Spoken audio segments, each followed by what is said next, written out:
Nacho man, yeah. I got to be a Nacho man, to be a Nacho man. I got to be a Nacho man. Welcome, Vault Dwellers. My name is Nacho Bidness, and we're going to do a camp tour today.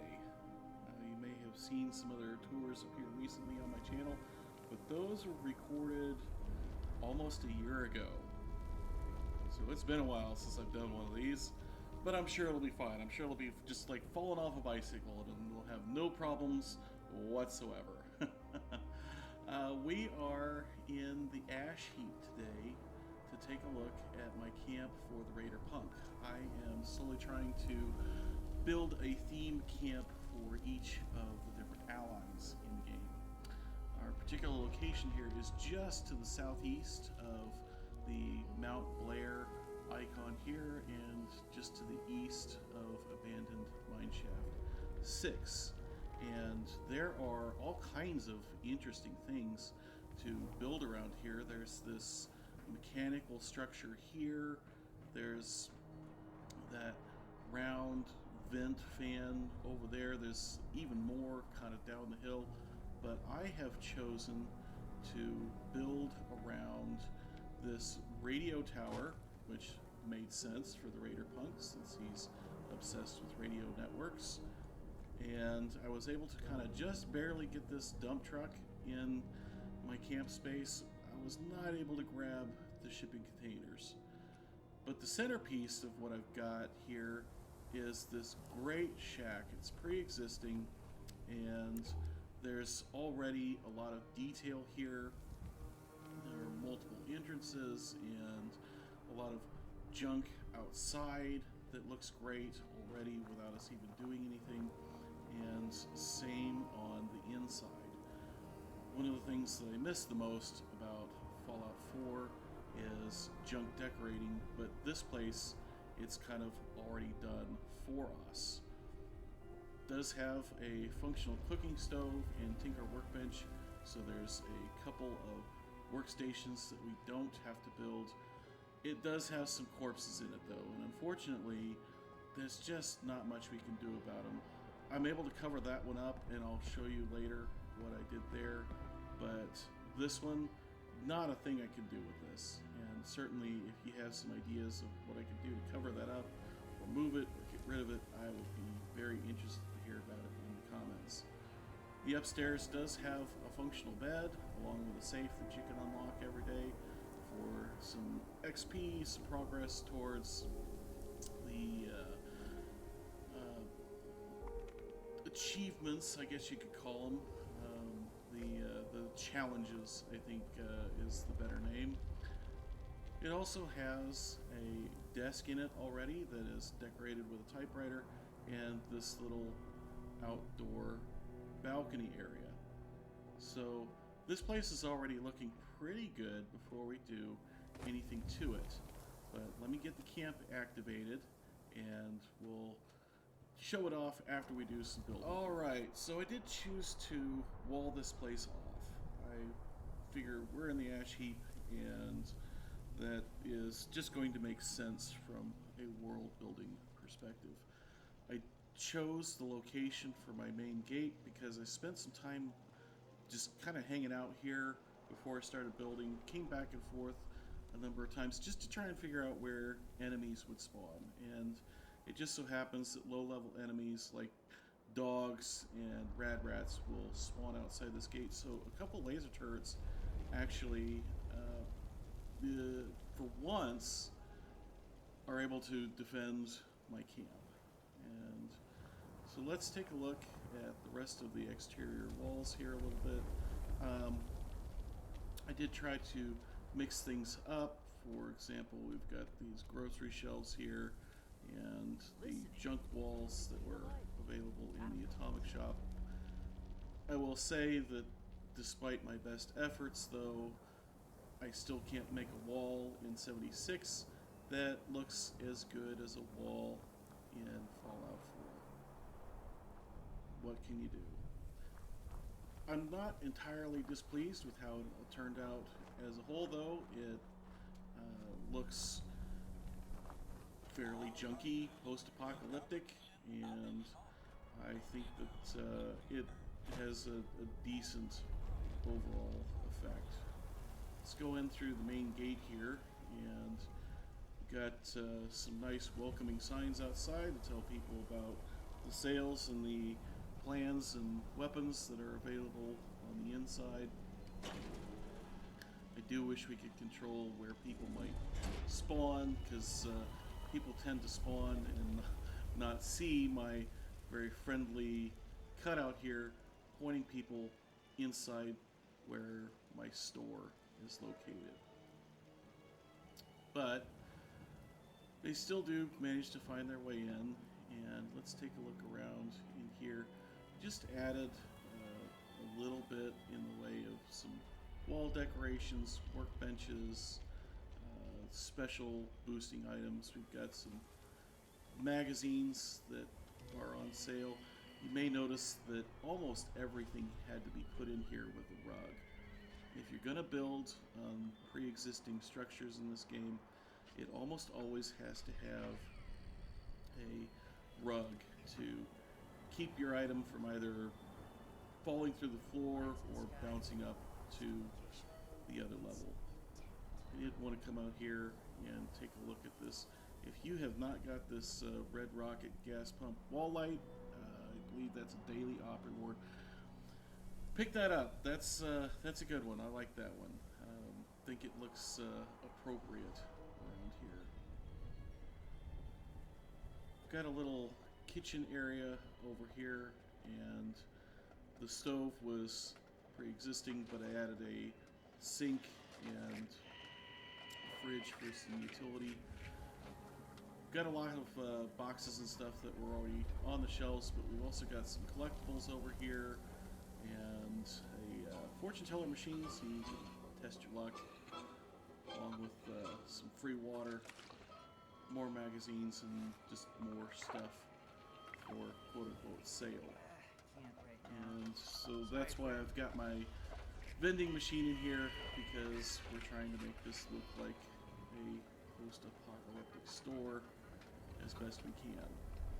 So just a few little odds and ends to add in here. But the nice thing about building in a pre-existing structure like this is you can make it look nice without necessarily killing your budget. Did add a mannequin there, and just to go along with the other one in the back. Let's go take a look upstairs. Oh, and I mentioned that I was able to hide this corpse here. You can kind of just barely see a foot sticking out. Again, I wish there was a way to get rid of those in a more permanent basis. Just some utility items up here as far as the ammo converter, weight bench, and added a terminal to this office area. It slid in there just perfectly. I also added myself a chemistry workbench up here and some weapons displays. Added a sleeping bag to the bed here because although the bed is functional, you can't get the kindred spirits, which is the better experience boost. It lasts longer unless you have a bed that you've built yourself in camp. Outside here, didn't have to do much to this patio area other than I used an armor workbench and a punch card machine to plug this hole in the railing. Of course, all of my workbenches do function correctly, and I was able to get them away from other places so they don't bug out when you try and enter or exit them. Let's come out this other entrance here. Take a look at Earl up at the top there. I think he looks especially imposing when he's lit below like that. Again, just added a few odds and ends to the outside to try and make this build look a little bit more complete and lived in. Got a water station there and electrical tower here. Did not try to hide wires in any way. This is a post-apocalyptic Attention junkie kind citizens. of camp, so Nuclear strike did not imminent. really see Please the exit need the or area desire. at your earliest This is not convenience. a gadget-heavy Thank camp you for like your a lot of the ones that I cooperation. like to build.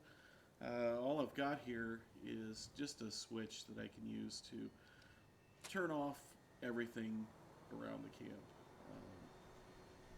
And that's it. Got my entrance to one of my shelters here, and I'm at least trying to give the impression that that might be a water tower. It's surrounded by more junk. I just piled up crap in here until I ran out of budget.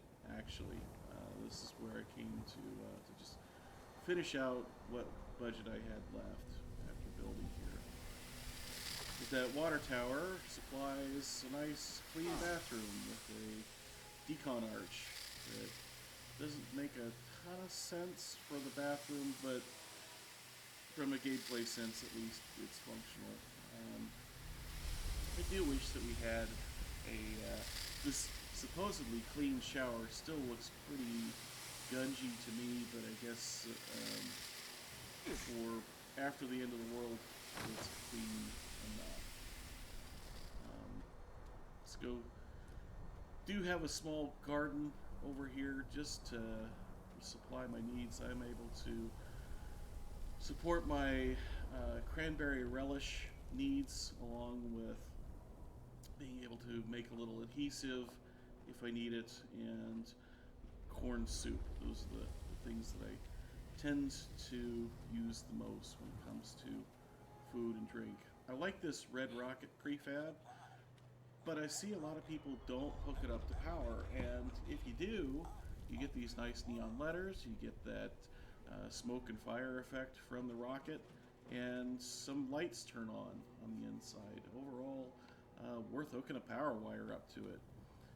I think the Red Rocket Collectron out front seems appropriate. Gave it a little bit of concrete pad driveway. Took a little bit to get everything neatly lined up because the structure does not snap. There are lights in here. I did add a few of my own just to make it a little bit brighter, but this is my power armor garage. I see a lot of people do this and seems to make sense to me. Got some displays here showing some of the different power armors that I have. So nothing particularly inspired about that, but it does kind of help fill out the camp and do it in a low budget way, since this structure has so much detail to it and yet doesn't add a ton to your budget. I don't know why I stuck a clown up there. I just did, and it is creepy as hell when you light it from the spotlight from below. CD Shed is another great prefab that doesn't take a ton of budget, adds a lot of detail to your camp. I went ahead, kept on with the Red Rocket theme, and used the Red Rocket gas station brewing station in here, and got my fermenting station as well. So, got my still out here in the shack where it is not going to stink up my main house over there. And the very last thing to show you is what we've done with the radio tower. It's got a little smoking area out here for guests that are waiting to go in and talk to the Raider Punk. And if you happen to be a bloody build, we've got a couple rad barrels there so you can get your rads up.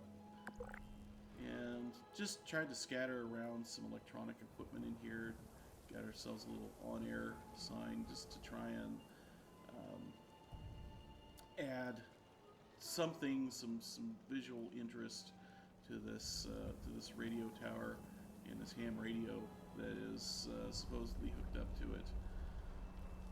Got a banjo here so we can play some live music on the air, and we've got a jukebox too that I hope I remembered to turn off.